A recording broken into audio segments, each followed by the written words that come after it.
Community-rooted innovation. That is a different kind of innovation, because innovation is not always born in boardrooms, pitch decks, research labs, or rooms filled with investors. Sometimes innovation is born on the block. Sometimes it is born in church basements, community centers, classrooms, small offices, barbershops, beauty salons, and living rooms where people are trying to solve problems nobody else seems to care enough to solve. And for Black communities, for East St. Louis, for St. Louis, and for so many communities that have had to create with limited resources, innovation has never been optional. It has been survival. It has been culture. It has been strategy. It has been a way to turn what we had into what we needed. But now there is another conversation we have to have, because it is not enough to create the thing. We have to own the thing. We have to own the systems, the platforms, the tools, the pipelines, the buildings, the data, the distribution, and the industries that grow around what we create. Because history has shown us something. Black people can create a sound, a style, a movement, a language, a whole economy of culture, and still be pushed to the edge of ownership if we are not intentional. We can innovate something the world consumes, celebrates, and monetizes while somebody else owns the infrastructure. And that is the shift. Community-rooted innovation is not just asking, what can we create? It is asking, what can we build that our people still have a stake in? What can we design that serves the community and strengthens the community? What can we launch that does not just borrow from the culture, but builds capacity inside the culture? That is the St. Louis and East St. Louis spirit worth honoring. A spirit that knows how to make something out of little. A spirit that knows how to turn pressure into possibility. A spirit that understands that the next generation does not just need inspiration, they need access. They need ownership. They need rooms they do not have to ask permission to enter because somebody before them actually built it. That is the future we have to imagine. Not innovation that extracts from the community, innovation that is rooted in it. Not creativity that gets borrowed, packaged, and sold back to us. Creativity that becomes equity, opportunity, leadership, and legacy. That is the kind of innovation worth telling stories about. That is the kind of innovation we are here to document. And today's guest is an embodiment of that kind of community-rooted innovation. Today on STL Hustle Insider, we sit down with Devin Moody, Chief Innovation Officer and founder of the 89th Collective in East St. Louis, Illinois. Welcome to STL Hustle Insider, the podcast highlighting the people, businesses, and movements building the city from the inside out.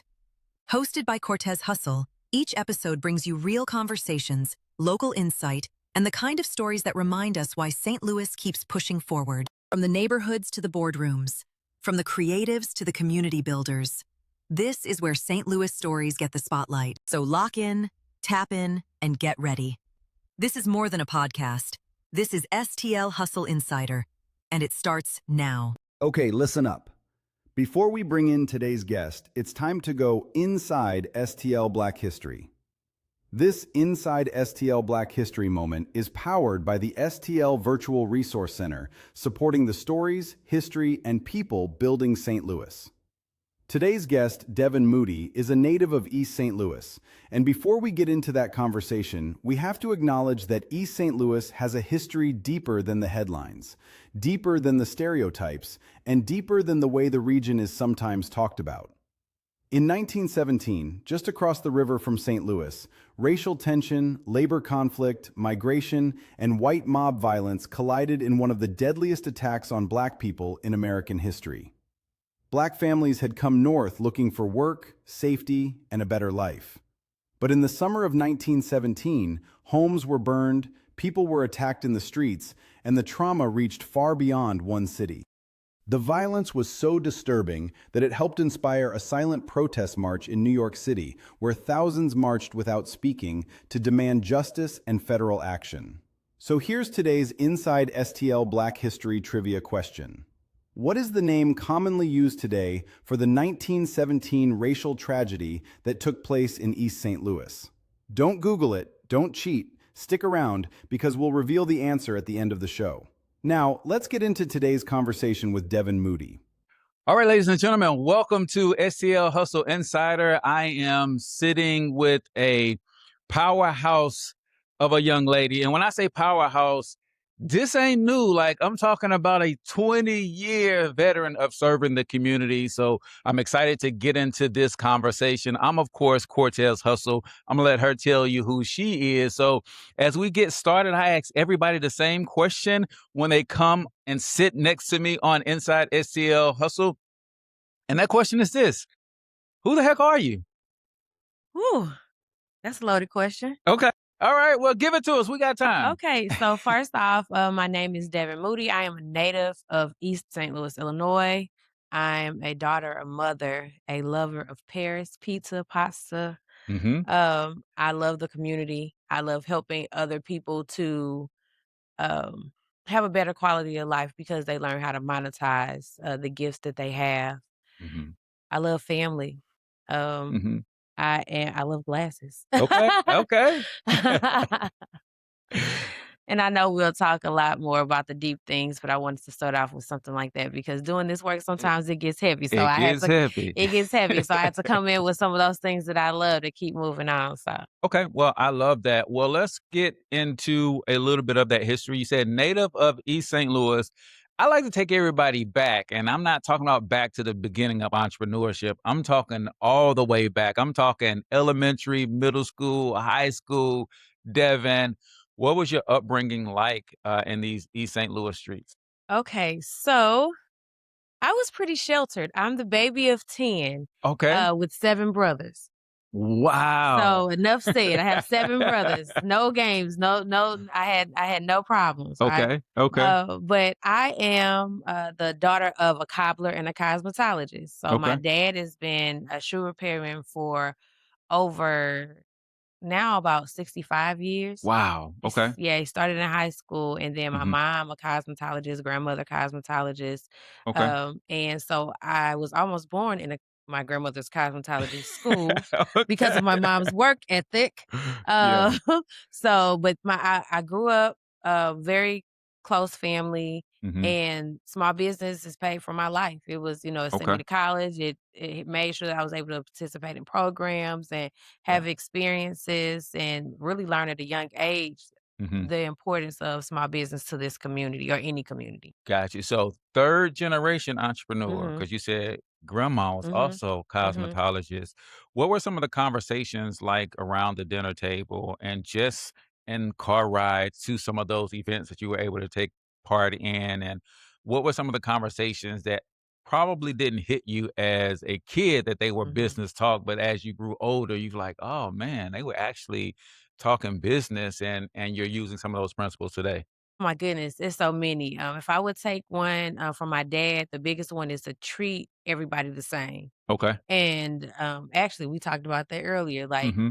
it's not about titles for me. I'm going to treat the same person, whether they're taken out of the trash or they're the head of a company. I Mm-hmm. treat everybody with respect, that know that they're seen and with dignity, and that alone has helped me just be who I am today. Okay. Another thing that I would say from my grandmother, because I had 12, almost no, I had 11 years with my grandmother, and Mhm. so the Serenity Prayer was something that she taught me in addition to Psalms 23, Okay. and that stuck with me because, Yeah. oh Lord, there's some things that there's some things Some that I stuff you cannot can't change, change. You that I gotta can't figure change, out how to deal and with I it. gotta be okay with that. I gotta be Yeah. okay with that. Uh-huh.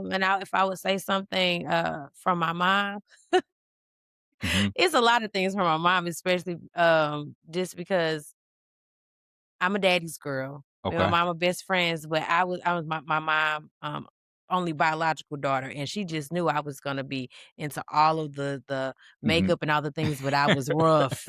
I was as rough as I could be, right? Yeah. But for her, it was to show up, even if you're not feeling good that day, show up on the outside how you wanna feel on the inside. Ooh. And so those 3, and I have so Mhm. many, but just those 3 alone Yeah. have really taken me far. Yeah, that's a lot to chew on. Youngest of 10 siblings, What was it like with 7 older brothers? Or are they all older? Or did you Yeah, have some older, so yeah, 'cause I'm the man, baby. 7 big brothers, couple big sisters. Yeah. So matriculating through elementary and middle school, what was young Devin like then? And so because of the age gap, so I Mm, have siblings that are old enough to be my parents. okay, So gotcha. I'm what my dad calls a OFB, a old folks baby. I'm the second set of kids. They all got to grow up with the sibling, the Mhm, whole sibling things together. I sure. was more so they were taking care of Devin or keeping Devin together. So in Mhm, our mhm. adult years with friends and things is different. Yeah. But growing up, it was pretty much I got to do what I wanted to do. Okay. I got away with murder. I will say that I like spoiled. If I wanted to do something, my siblings, if my parents couldn't take me, my siblings were. And Yeah. so I had a really good upbringing, but because of that, I'm very close to my friends because they were like my sister friends growing up because I Mhm. didn't have that like sibling interaction that my Okay. siblings had with one another. Gotcha, because they Yeah. were so much older. Mhm. Okay. That makes a whole lot of sense. So now we get into high school, Devin. We're in East St. Louis, Mhm. so-called City of Champions. It So called. Now you know I rock with you, but you can't say so called. You know I don't Yeah, play about East St. Louis, but yeah, yeah. City of Champions. And what's so funny is that they didn't start calling it that Mhm, until I think I probably was further out of high school. mhm, People would hear East Boogie, mhm. all the Yeah, time yeah. because this is the place where everybody came to hang out and That's have right. fun. That's Music right. circuit, all the businesses early in the 50s, 40s, 50s, 60s, early 1800s, Mhm, late 1800s, 1900s, mhm. a huge industrial base, which got a lot of people moving up here from down south. Yep. But yeah, it's home. So high school, I had started a business when I was 10.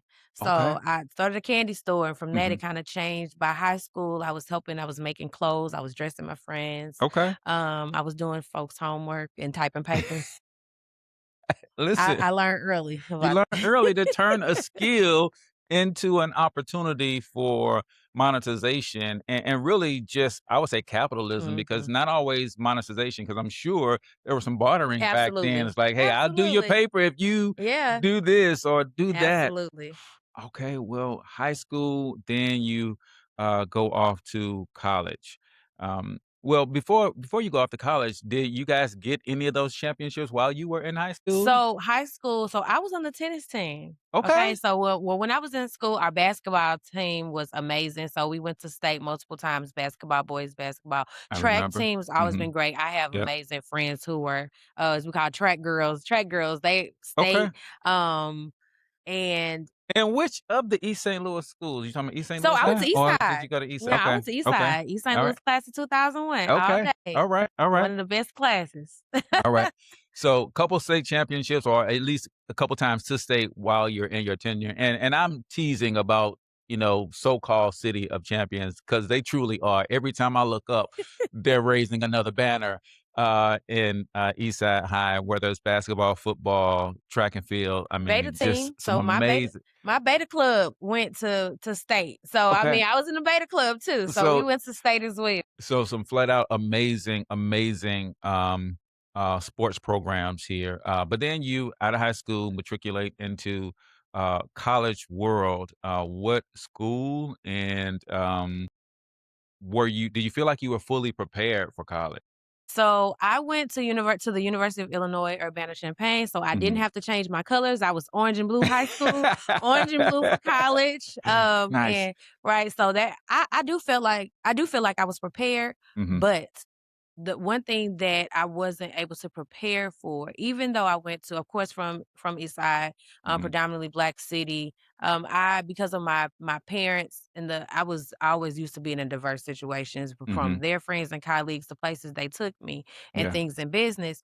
But to get to a campus where Mhm. literally there was like between 2 to 4% black Yeah. students, and that's across over 40,000 students. To Wow. walk around and walk from class to class and possibly not see anybody that looks like you, that I was not Mhm. prepared. Gotcha. And that's a conversation that I always love to have with people who've gone to predominantly white institutions, the PWIs, which you did. So you kind of got into that whole world and it was completely different, Yeah. right? Being Yes. one of the few on that college campus. But I want to talk specifically about you as a Black woman on Mhm. that campus because I think things are different when you think about as a Black male on those campuses. There's assimilation, but then with Black women, there's assimilation when it comes to hair and comes to your look and all of those things. So did you feel any pressure to try to be more like the dominant culture just so you can thrive in that environment? You know what? I did not. Okay. And I think it's also a part of just my personality in general, even Mhm. from my unique friends, which we call ourselves the day ones, Okay. because I've been had like a same group of friends since 3rd grade. And then some Mhm. of us also went to college together. So when I went Mhm. off to college, I had a crew. Okay. And so I never felt like I needed to change those things. And I was always, just like I said, I had friends that they ran track, played volleyball. I played tennis. Mhm. That, whatever the thing Yeah. was, I've always kind of done my own thing no matter what. And I Okay. know it comes from me just having to do that as a kid because Mhm. I could pick a lot of things because it was just me, right? Right. And Right. so I'm thankful for that. Mm. I was still during that time, look, I was doing hair. It was weave on the website. I was gluing tracks, I was doing taxes, I was writing papers in college too. But I never felt like I needed to assimilate, and I'm thankful for that. And on U of I's campus, we had this place that we called the Black House. Okay. So it's like a whole center. I can't even think of like the actual name because we called it the Black It House. was a Black house. It was like You it gave it a actually name. was a house, and we called it the Black House. They had like a formal name for campus, but this is where we could go, and the TV was always turned on, like a different world or Mhm. 106 in Park or something. We saw ourselves on the walls. We met Mhm. there. I was a part of CBSU. I had friends that were on leadership boards there, and Mhm. CBSU was our Central Black Student Union. Okay. I also was a part of for the last 3 years of school. I started my sophomore year, but we relaunched the program to help increase the retention of Black students. Mhm. And so I was a part, myself and along with great friends that are from here as well, helped to relaunch that program. And I just want to throw that out there. Even as college students ourselves, we had 100% retention rate because we watched, and so we had all of our mentees came Mhm. back sophomore year, and Mhm. every single one of our mentees within our program got their bachelor's degree. And I Wow. and I kept up with my 2 mentees that I had, and mind you, I was pregnant at the time because I had my Mhm. son my senior year. Okay. Both of my mentees, Mhm. listen, oh my goodness, Siobhan and Lashana. I Okay. remember their names too because we're still connected on Facebook. They both received master's degrees, Wow. and so it just shows you the power of community. Mhm. Mhm. Yeah. Yeah, and sometimes it is, you know, shout out to, the university for making space for Mhm. that because I'd imagine in today's Yeah. Oh my god. climate that, people will be screaming reverse racism and Mhm. all kinds of Mhm. stuff just to break up a safe space for you guys to not only Absolutely. survive, but to also thrive and still have a little bit of home away Absolutely. from home. So that's powerful. You mentioned senior year, child comes along. Um, what was that like? Mm. And I'd imagine it wasn't easy as you are walking down this path, ready to make this Mhm. transition from school into the real world, but not that real, right? As Right. a mom, what was that like finding out you were pregnant? Ooh. I know there was not, and maybe there was some. Hey, do I not finish school? Do I just go into this workforce? I got this baby. What was going on in the mind of Devin at 20, 21 years old, trying to Yeah. finish college, and now you're pregnant. Oh my goodness. So, I remember coming home. So I was taking summer classes, but my niece, because I told you I have siblings old enough to be my parents, so I have a Mhm, niece that was just a few months younger than me. She had gotten mhm. into a really bad car accident at the beginning of 2000, was that 3? No, 4, 2004. Okay. And so I came home when because she was in the hospital for a very long time. So I came home, I dropped my classes, came home, and I would tell her, because she's since passed, but I would tell her, Mhm, I said, you the reason Greg here, because I came home and then said boyfriend, right? And then found you a summer fling when you, instead of taking summer classes, you came home. I was, doing all the things. I was like, oh my goodness. So when I found out I was pregnant, I was like, wow. So there was nothing that said, I knew I was going to finish school. Okay. Now, I was afraid to tell my daddy. And even though both my parents got married young, started young, I mean, they both were married by the time they were 18. Gotcha. And I was there 20, about to finish school. And I know they were still proud of me. I was afraid to tell my daddy. And I remember when I finally told him that I was pregnant, this is what he told me. I already knew. I was just waiting on you to tell me. I said, what do you mean? I mean, I'm sweating bullets. Wow. And I just I remember kind of collapsing on him, like, why you make this so hard? But it wasn't for him to say anything. It was for me to tell him. Sure. And so, because I like food, he said, you kept asking me to bring home too much food. And I mean, look, he knows women and kids and pregnancy. So I was like, you know what? Fair enough. Yeah. But my parents have always been super supportive. My girlfriend, super supportive, because we lived in an apartment at the time. So I had my son in March and we graduated in May. And my mom kept him while I was finishing my finals and things. And then I got him back in May. And so that was hard too, because I was with him for a month. And I'm so grateful for my mom, but she was like, look, you got to finish these finals. Yeah. And so he came down with her for basically almost the month of April, part of the month of April. And then I graduated.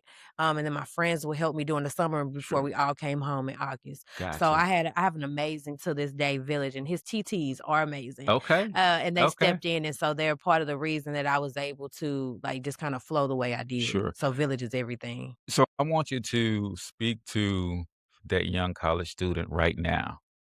Just got the news. And a lot is going on in their heads. Maybe afraid to tell a dad or a mom what's going on. What do you say to them, as that individual, but also coach them a little bit on developing that village, because that doesn't always come naturally to people. Yeah. So the biggest thing about a village is that it grows with you, because people are playing their own parts.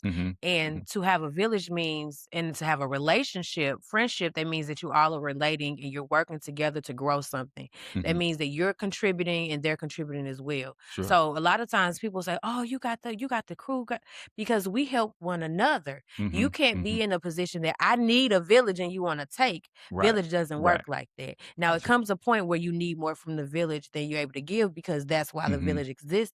So I would say, think about how you treat the people around you, like in relationships. Okay. How do you add to others when there's nothing in it for you? Gotcha. And that will start to build a village if you don't already have one. That's, mine. Like I said, I've had a village for a very long time, and I'm very grateful for that. But if you're building a village in college, building a village with people that you've met in whatever city or town you're in, make sure that you're willing to give and help others when there's nothing in it for you. Gotcha. So that helps to build village. How can you make someone else's life better? But not to a fault. Don't overgive where you're at a deficit. Yes, don't pour from an empty cup.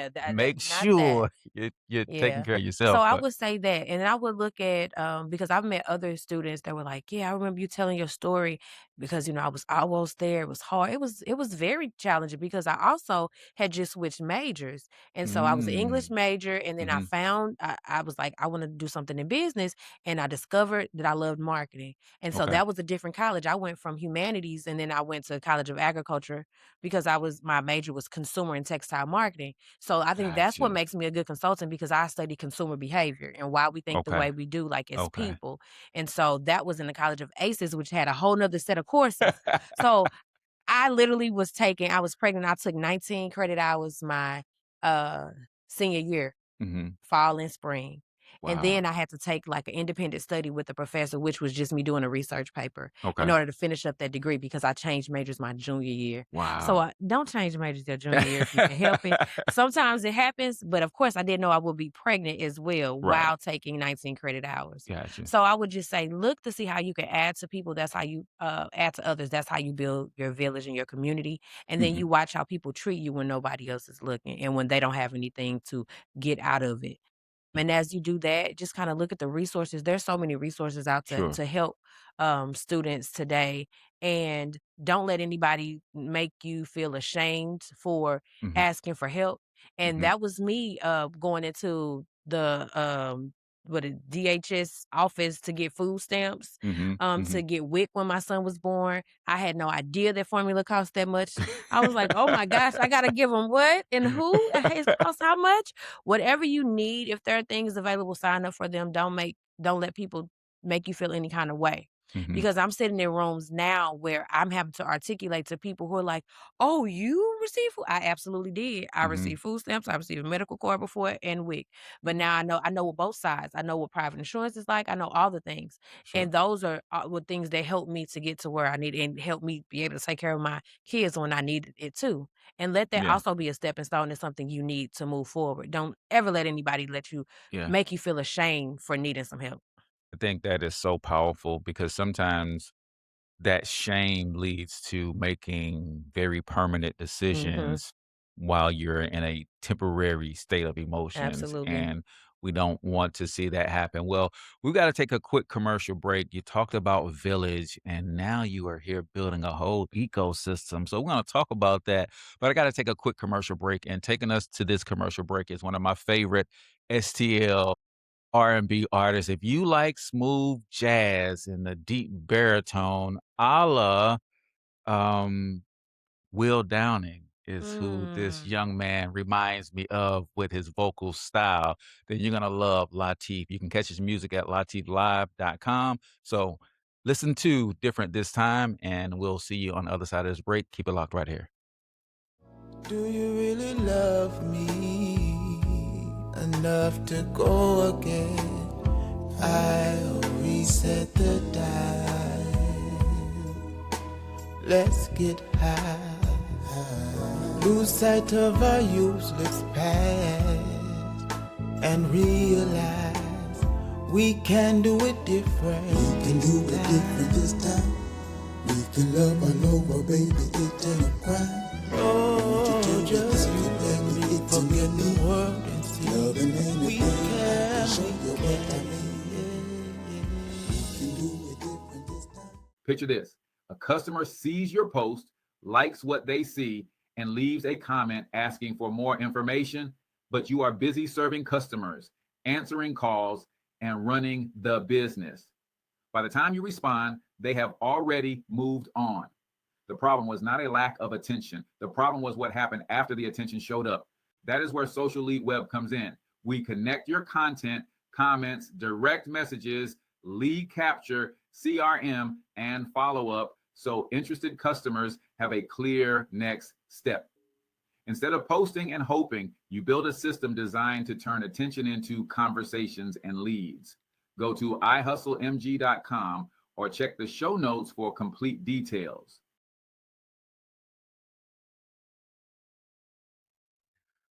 Ladies and gentlemen, boys and girls, welcome back to STL Hustle Insider. I'm Cortez Hustle. This is Devin Moody coming to you live and direct from the 89th Collective Studios right here in East St. Louis, Illinois. Listen, if you run a business on this side of the river and you need help, this is the place that you come, whether that help is a small venue to host classes and workshops, whether that help is a business mailbox. Don't be out here in these business streets with your home address all plastered over everything. That's not a good look. You might need help with just connections and networking. They have an amazing membership where you get access to some dope resources. So make sure you go to the89collective.com to learn more. Devin, we talked about village in the first half of our conversation, but that village building mentality now has you in East St. Louis building a whole ecosystem. But let's talk history for a second. Like the first co-working space of its kind in East St. Louis, you're doing a thing. Where did you get the idea and how did it all come to be? Okay, so as cliche as it sounds, it's so funny. All the things that I used to think they were cliche or didn't matter. No, timing is everything. Hmm. So I wanted to create, have a co-working space since a lot of those co-working spaces on the St. Louis side had been had launched, and so this goes back to about maybe 2010 is when I started thinking about it. Mhm. And fast forward, I had just been consulting for a little bit. This is when I was learning about like WeWork and things like that. Mhm. And Regis was like the only like office Yeah. space, but there was really no community space. And Gotcha. so I also would follow things that were going on in the West Coast, is all the tech and all of those things happening. Mhm. And so fast forward, I started to look to how can I build that community here. And so between being on the St. Louis scene, we saw like a Tech Artista, we saw Venture Cafe start like 2014. There was a lot of things going on. And I just knew that I was going to be starting one Mm. soon. But then my family kept growing, Okay. right? So 2 kids later, and I was like, okay, it's time. And I knew that we had needed this community. I thought that I was going to start something on the St. Louis side. Briefly had a space. I think it was like 2016, but Mhm. it wasn't the right time. Gotcha. Timing is Gotcha. everything. And so I looked back at the idea at the beginning of 25, and the way things just easily happened, I knew Mhm. it was time. Gotcha. And so when I think about it, if I had done that years prior, I didn't have the same connections or resources or anything. Mhm. And so it would have been harder. And then that would have been pre-COVID, which was a whole nother world, and Mhm. having the Mhm. space. And so I'm thankful to God for obedience and listening Mhm. and being okay with this being the time now. Yeah. And so fast forward with all of the resources and connections and things that I've done on the Missouri side, I said, oh, time to bring it home. Time to bring it home. Yep. And so in June, actually June 18th, which is 618 day of Mhm. 2025, we officially opened the doors for the 89th Collective. Mhm. And during that time, we've had over like 50 plus internal events. That doesn't even count people renting the space and doing Mhm. trainings and things. Sure. We've welcomed about 2,500 or so people through the doors between different events. And that's ranging from, I'll say our youngest has been like one, from Okay. like Okay. one to early 80s. So we've Gotcha. welcomed people in the door Yeah. across generations. And this is what I call a legacy launch pad. Okay. And I'm excited about it. Like it keeps me up at night. Well, I love it. I've been to the space. I've hosted a class or two here. I've been attended other people's classes, workshops. I was here at the Mhm, 618 day 1 year anniversary. So mhm. congrats to you. What did that moment mean surviving through that first year? Because there was a lot of challenges in your life, in business and personally, but you made it. Ooh, I literally have no words, and that is rare. Mhm. I'm so grateful, like beyond grateful. If there's like levels to gratitude, Mhm. it's like the highest level of Okay. gratitude So it's possible. that hallelujah Yes, type gratitude where yes, it's the highest praise, but absolutely. highest gratitude.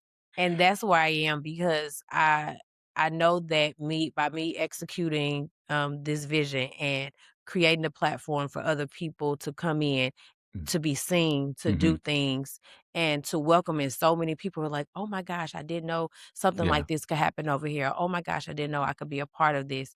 It literally solidified the vision because I said, okay, Yeah. God, you didn't give me this guy sized dream for it to just like all be for naught, right? Yeah. So grateful Mhm. and being in purpose. And my granny's on the wall. So I Yeah. had 11 years with my grandmother, and she just her spirit in general literally is in this space and place. Mhm. And I remember saying, I want to have a space that I'm gonna to honor my grandmother in because I call her the original CEO mom Gotcha. because she had 5 kids and did I is it 5 or 6? Look at me trying to count. Great. And She had 6 kids. I said, "Oh, mhm. that was wrong." She had 6 children, had a cleaning business early on. She had children, what they call later in life as well, Mhm. because she didn't have started having children to her 30s. That was unheard Gotcha. of. My grandmother was born in Yeah. 1913. Yeah, And she went yeah. to college, and she went to beauty school, and she knew what she wanted to do, and she traveled some, and Mhm. then she built a family. Gotcha. And Okay. so I'm very grateful for the just what she was able to model during my time and Mhm. then the stories and things that I've heard You've as heard. well. So that's the spirit that I want to be to live here. I love it. When I think about this space, I think about one of your core phrases, community rooted innovation. Where did that come from and what does that mean exactly? So, okay, so community, of course, is at the forefront of everything I do. Innovation Mhm. is as well, because we are innovative people, Mhm. and we create the first process, but then we also come in and change something. And every time I want people to know that's innovation. When you're Mhm. making Mhm. something better, you're solving a problem, a process, like you are an innovator. And Mhm. so I put that, look, using AI, put it in. I'm like, look, I want this to be an innovative place. This is a legacy launchpad. I was just kind of going back and it was giving me all the things and everything sucked. I was Mhm. like, no, that's not it. And when I saw it put, like, I just kind of talked about the importance of community and how important I want people to know that this is a space that they can innovate and grow and have a great quality of life. And then it just added one word. It said community rooted innovation, because all that I do Mhm. is rooted in community and rooted in making it better. Got you. Man, that is so powerful. And when I heard it for the first time, I was like, yes, that is something that I want to be a part of, because one of the things that it always impresses me about you is how you anchor everything in community also, but in ownership, Mhm. right? Talk about the importance of us as a culture and a community of Black people to really start not only Mhm. considering ownership of all that we are, especially culture wise, but fighting to own the things that we innovate and that we bring to this great marketplace that we call America. So the thing is, we as a people have a problem with money. And Mhm, what I mean is, others have said that, okay, if you are of service, and this is something that I struggle with as well. mhm, When you are of service to community, you don't need to be rich. You don't need to be wealthy, mhm. because you're serving the community. Yep, You can both serve the community yep. and you can become wealthy, because those who are serving the community, those around them, my cup is running over. And Mhm. so my cup is running over to other people. And Gotcha. so when we are on one accord and we are unified, and we know that it is okay for us to strive to not be in struggle mode all the Mhm, time, mhm. to thrive and be okay with that, then we can truly own all that we create. Yeah. And so I'm really picky about it. And I used to push my clients and things even to do more. I said, how can you continue to push your clients and other people to do these things and you're not doing some of them? And Mhm. that was because I was also, as much as I was doing and accomplishing all across this world, I still had a part of me that was operating out of fear. Okay, okay. And it was the fear of, what if this really works? Mhm, mhm, What if mhm. this really works and this Yeah. really happens, right? I want it to happen for everybody else, not Mm. envious at all. Like, I want it to happen because that was the receipt of my work. But Yeah. I also now, at this point, not operating in the spirit of fear, I want it to work for me as well. Mhm. So if we can all get out of operating in the spirit of fear, it Mhm. doesn't mean that you're apprehensive about what happens, Sure. because doing it, what is that? Being brave or the courage is to do it when you're just a little bit afraid anyway. Yep. You still do it. Exactly. You still do it. And so I would say, taking ownership of what we've created, the innovation, Mm. the from taking it from selling a plate in the kitchen to opening a food truck, to getting all the certifications that you need to be legal, so Yep. that you can actually not just make transactions, but have Mhm. a business, and to own that, and it be okay to be legit. It's okay to Exactly. be legit. We are Exactly. enterprising people. That's not a Mhm. problem. But Mhm. to be legit and to be able to take advantage of the game, because when you know the game and how to play it, Yeah. then we all win. Yeah. So that will be my take on just on owning who we are and the greatness that we have. Because if we Mhm. were not as great as we were, there wouldn't be so many people, systems trying to keep us from being great. Yes, yes, and the systems that they build on top of those systems to monetize our Mm-hmm. greatness to a level that we don't even think about. I can't remember whose interview I was watching, but he was talking about DJ Kool Herc in the early hip hop days, and he said the minute I saw him scratching with two turntables, I would have told him not to show anybody else that until we Mm-hmm. make the turntables, we make the mixing boards, and we Absolutely. make all of the things to support that Mm-hmm. industry. And that's what I see you doing here is encouraging people to say, yes, get in on the retail side, but also start looking at your processes, start looking at the tools and the Mm-hmm. resources that you need and own those as well, Own those because as well. that's where the true legacy begins. So we've got a couple things that we like to do before we get out of here, Devin. Two unique segments, and I guess I have to alter it a little bit because you are on the east side. I normally do top 5 all STL things, right?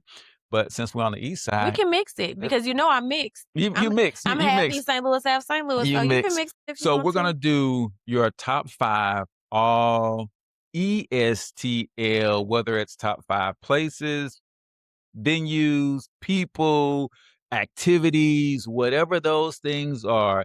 Give me, if I'm not from around here Okay. and I need it and I'm coming to hang out for a week or two, what are the top 5 things in this region I should pay attention to? Okay. So top 5 things.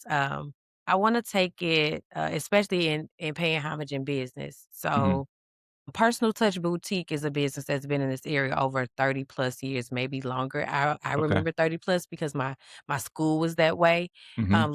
located on State Street. And that building has been supplying, whether it was uniforms, keeping men together with the Stacey Adams, the outfits. Mhm. And so if Okay. you're looking for a place that is Black owned with that wear, go into Personal Touch Boutique. Okay. Okay. All right. Of course, I love food, so I gotta talk about food. Mhm. Oh my goodness, there's some places that I wish were still here that are not here. So let me think about what's here now.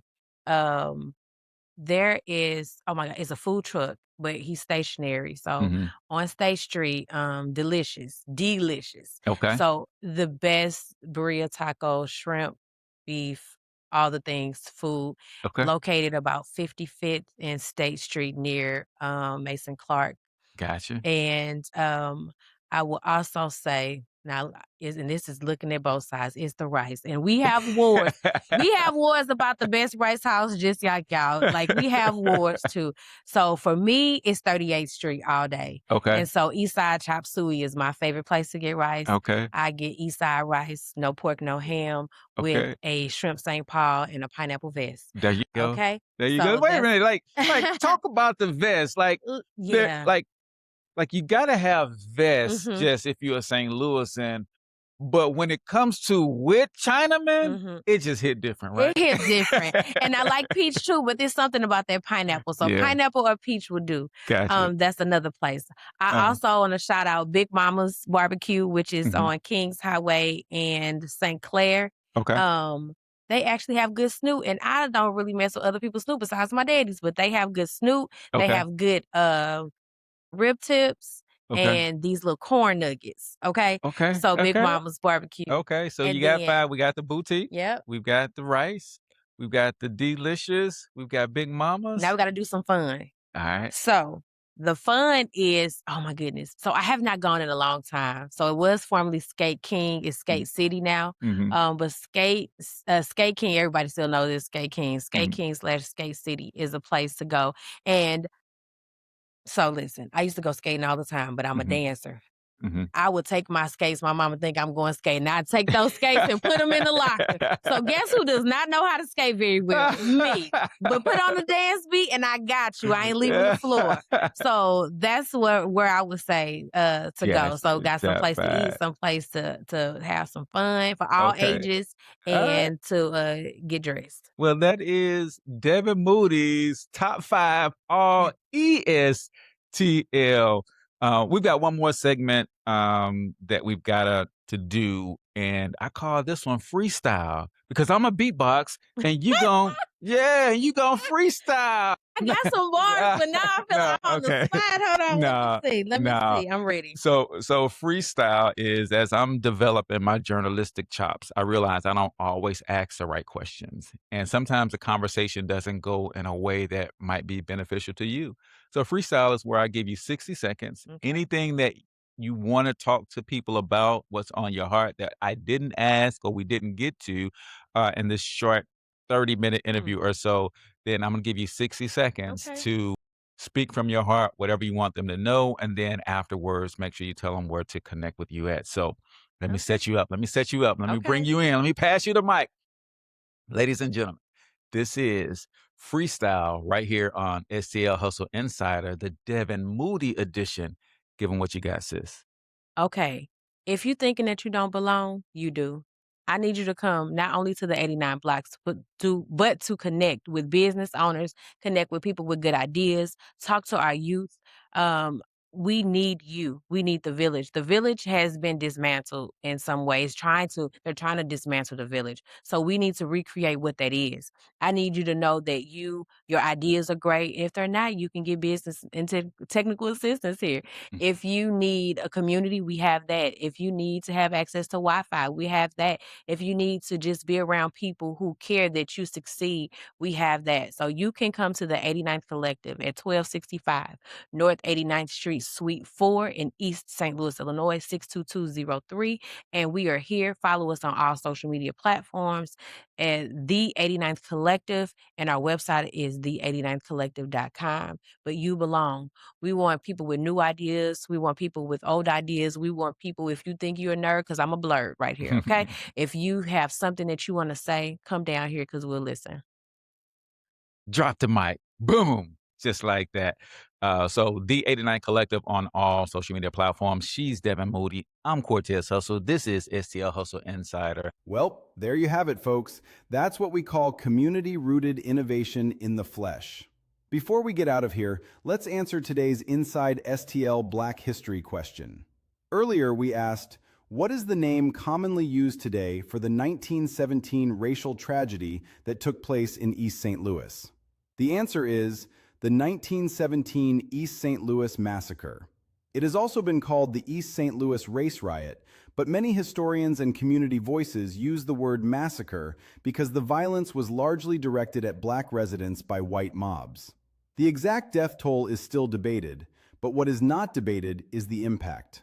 Black homes were burned, families were attacked, people fled for their lives, and the horror helped inspire the 1917 Silent Protest Parade in New York City, one of the major early mass civil rights demonstrations in American history. When we remember this story, we are not reducing East St. Louis to tragedy. We are honoring the people who endured it, the families who survived it, and the generations who continued to build pride, culture, and community anyway. That's your Inside STL Black History moment for today. Brought to you by STL Virtual Resource Center, an online community for St. Louis area entrepreneurs with all of the resources to start, maintain, and grow a business in one central location. Get connected. Check the link in the show notes and description. Until next time, hustle up.